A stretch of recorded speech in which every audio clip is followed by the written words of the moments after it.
حضرت نوح علیہ السلام اپنی قوم کے درمیان کھڑے تھے۔ آپ کی آواز میں درد تھا، آنکھوں میں فکر تھی۔ آپ کہتے، اللہ کی عبادت کرو، اس کے سوا کوئی معبود نہیں۔ مگر قوم کے سردار ہنس پڑتے۔ وہ کہتے، یہ تو ہمارے جیسا ایک انسان ہے۔ کچھ لوگ انگلیاں اپنے کانوں میں ڈال لیتے، کچھ کپڑے اوڑھ لیتے تاکہ نوح علیہ السلام کی بات نہ سن سکیں۔ قرآن بیان کرتا ہے کہ لوگ ضد میں اتنے آگے بڑھ گئے تھے کہ حق سننا بھی پسند نہیں کرتے تھے۔ حضرت نوح علیہ السلام نے انہیں جنت کی خوشخبری دی، عذاب سے ڈرایا، بارشوں، رزق اور اولاد کی نعمتوں کا وعدہ سنایا۔ مگر قوم کے دل سخت ہو چکے تھے۔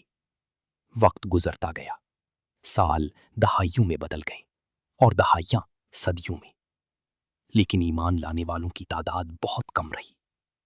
تب اللہ تعالیٰ نے حضرت نوح علیہ السلام کو خبر دی، اب تمہاری قوم میں مزید کوئی ایمان نہیں لائے گا۔ یہ ایک انتہائی دردناک لمحہ تھا۔ ایک دن اللہ تعالیٰ نے حضرت نوح علیہ السلام کو حکم دیا، ہماری نگرانی میں ایک کشتی تیار کرو۔ یہ حکم حیران کن تھا، کیونکہ وہاں سمندر نہیں تھا، کوئی دریا نہیں تھا، صرف خشک زمین تھی۔ لیکن اللہ کا حکم تھا، اور نبی سوال نہیں کرتے، اطاعت کرتے ہیں۔ حضرت نوح علیہ السلام نے کشتی بنانا شروع کی۔ لکڑیاں جمع کی گئیں، بڑے بڑے تختے تیار کیے گئے، لوہے کی کیلیں لگائی گئیں، اور پھر قوم وہاں سے گزرتی اور زور زور سے ہنستی۔ وہ کہتے، نوح، اب تم بڑھئی بن گئے ہو۔ کچھ کہتے، صحرا میں کشتی، یہ کیسا مذاق ہے؟ مگر حضرت نوح علیہ السلام خاموش رہے۔ آپ صرف ایک جملہ کہتے، آج تم ہم پر ہنستے ہو، کل ہم تم پر ہنسیں گے جب عذاب آ جائے گا۔ یہ الفاظ صرف ایک جواب نہیں تھے، بلکہ آنے والے طوفان کی وارننگ تھے۔ کشتی تیار ہو چکی تھی، اب انتظار تھا اللہ کے وعدے کے پورا ہونے کا۔ پھر ایک دن وہ نشانی ظاہر ہوئی جس کا ذکر اللہ نے کیا تھا۔ تنور سے پانی ابلنے لگا۔ یہ ایک غیر معمولی منظر تھا، زمین کے اندر سے پانی پھوٹ رہا تھا۔ حضرت نوح علیہ السلام فوراً سمجھ گئے، عذاب شروع ہو چکا ہے۔ آپ نے ایمان والوں کو بلایا، ہر قسم کے جانوروں کا ایک ایک جوڑا کشتی میں سوار کیا گیا۔ فضا میں خوف پھیل چکا تھا، آسمان پر سیاہ بادل گرج رہے تھے۔ پھر بارش شروع ہوئی، ایسی بارش جو انسانوں نے پہلے کبھی نہ دیکھی تھی۔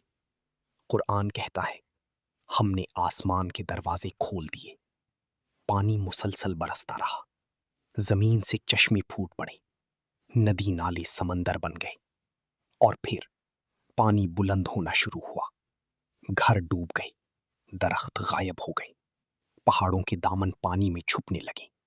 لوگ چیخ رہے تھے، مگر اب بہت دیر ہو چکی تھی۔ کشتی لہروں کے درمیان تیر رہی تھی، لہریں پہاڑوں جیسی بلند تھیں، ہر طرف صرف پانی تھا اور خوفناک طوفان۔ اسی دوران حضرت نوح علیہ السلام کی نظر اپنے بیٹے پر پڑی۔ وہ ایمان نہیں لایا تھا۔ حضرت نوح علیہ السلام نے درد بھرے لہجے میں پکارا، اے میرے بیٹے، ہمارے ساتھ سوار ہو جاؤ، کافروں کے ساتھ نہ رہو۔ لیکن بیٹے نے جواب دیا، میں کسی پہاڑ پر چڑھ جاؤں گا، وہ مجھے بچا لے گا۔ یہ صرف ایک بیٹی کا جواب نہیں تھا، یہ انسان کے غرور کی آواز تھی۔ حضرت نوح علیہ السلام نے فرمایا، آج اللہ کے عذاب سے کوئی نہیں بچ سکتا سوائے اس کے جس پر اللہ رحم کرے۔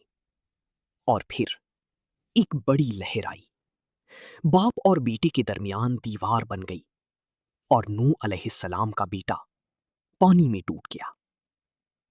یہ لمحہ انتہائی تکلیف دہ تھا۔ ایک نبی اپنی آنکھوں کے سامنے اپنے بیٹی کو کھو رہا تھا، مگر اللہ کا فیصلہ حق تھا۔